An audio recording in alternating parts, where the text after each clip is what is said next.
सारे पेरेंट्स हमसे एक सवाल पूछते हैं कि सर कब तक ठीक होगा नहीं होगा, इसका तो नहीं पूछेंगे क्योंकि कोई क्लियर नहीं कह सकता, लेकिन ये बोलेगा कि नहीं बोलेगा ये आप बता सकते हैं। तो बहुत सारे लोगों का कमेंट भी रहता है, जो मिलने आते हैं उनका भी सवाल रहता है।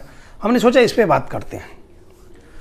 सबसे पहली बात ये समझिए कि स्पीच एंड कम्युनिकेशन ये दोनों अलग अलग चीज़ें हैं। स्पीच मतलब कि कुछ भी मीनिंगफुल एक दो वर्ड्स भी बोल रहा है, जैसे कि पापा बोल दिया, पानी बोल दिया, खाना बोल दिया, चॉकलेट बोल दिया, एक वर्ड, तो वो मीनिंगफुल स्पीच है क्योंकि वो क्लियरली बोल रहा है। तो ना वोकल कॉर्ड से कहीं प्रॉब्लम है, ना उसके स्पीच डिलीवरी में कहीं कोई प्रॉब्लम नहीं है।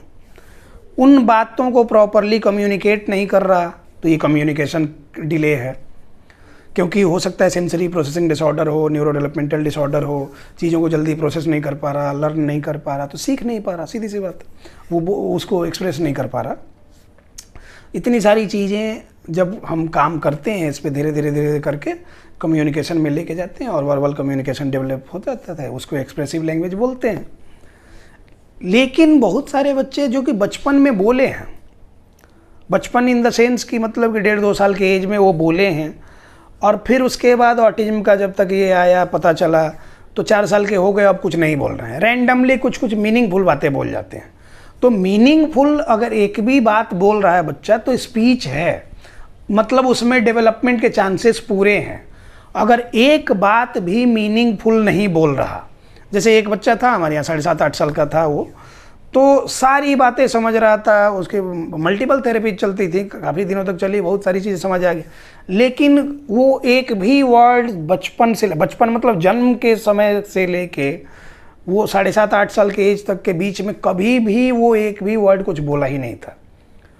उसके बाद फिर उन लोगों का कहीं ट्रांसफ़र हो गया, कहीं चले गए, उस केस में स्पीच डेवलप नहीं होगा।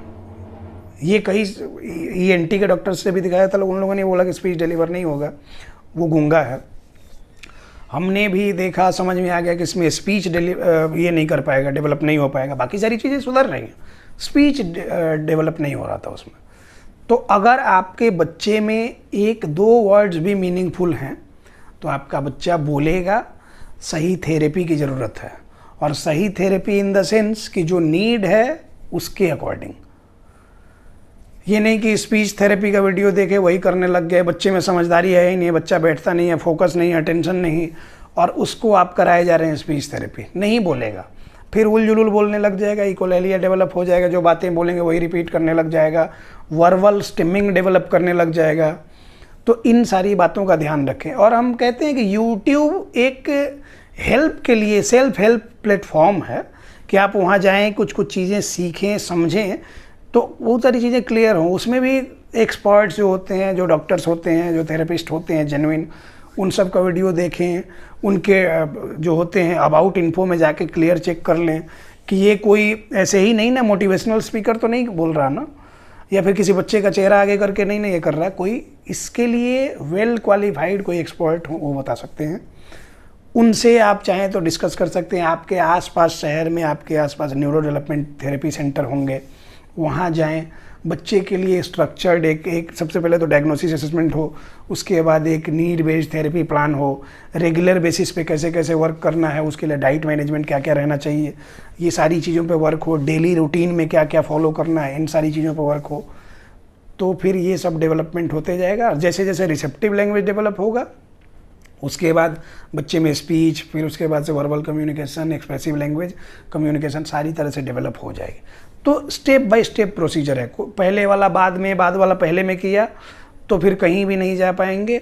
और ये सिर्फ इसलिए होता है कि सिर्फ एम्स में कंसल्टेशन कराते रहिए और पैसा बचाने के चक्कर में यूट्यूब देखते रहिए, और उस यूट्यूब देख देख के और ये कीजिए कि हम इसी से ठीक कर लेंगे। तो इस तरह का भ्रम पाल के रखिएगा तो कहीं कुछ नहीं मिलेगा। इस बात का ध्यान रखें।